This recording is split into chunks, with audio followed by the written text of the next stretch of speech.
我们先来看中研院最近推出亲像 ChatGPT 的繁体中文的应用，结果有网友使用所发现讲，中研院的这套系统是使用中国的资料库，嘛出现中国观点的回应，伫查稿已经赶紧落架咯。中研院长廖俊智今仔日立法院嘛表示讲，研究员想要求紧，无细腻去应用到中国的资料库。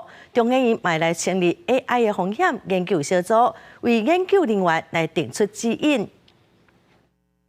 点开中研院推出的繁体中文大型语言模型 CKIP， 范例内底显示，会当了解22K 是啥物，也会当写出各种文案。不过网友实际去测量，煞出现这情况。询问国家、国会、甲国官，全部拢是中国资讯，等于是模型使用到中国的资料库，也引起议论。这个语言模型查稿就赶紧落来。不过中研院院长廖俊智12到立法院质询，朝野立委赶快关心这个议题。我国最高领导人他回答是习近平这样的一个状况哦，我的国籍是中国，我觉得这个都是非常离谱的一个状况哦。一名研究人员啊，因为他求快心切。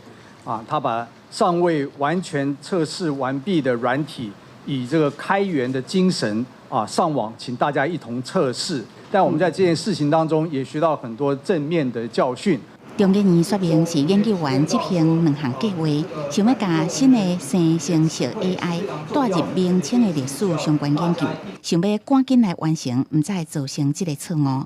不过 AI 开发语言模型，唔是研究员的本意，嘛无想到资料库背后的价值观嘛纳入。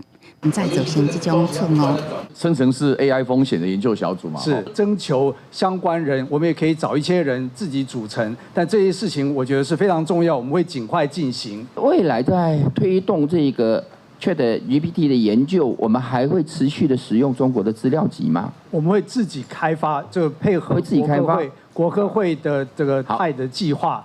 代志发生了后，中研院规划成立生成式 AI 风险研究小组，想要深入了解 AI 对社会的冲击，佮提供研究人员相关的指引。记者综合报道。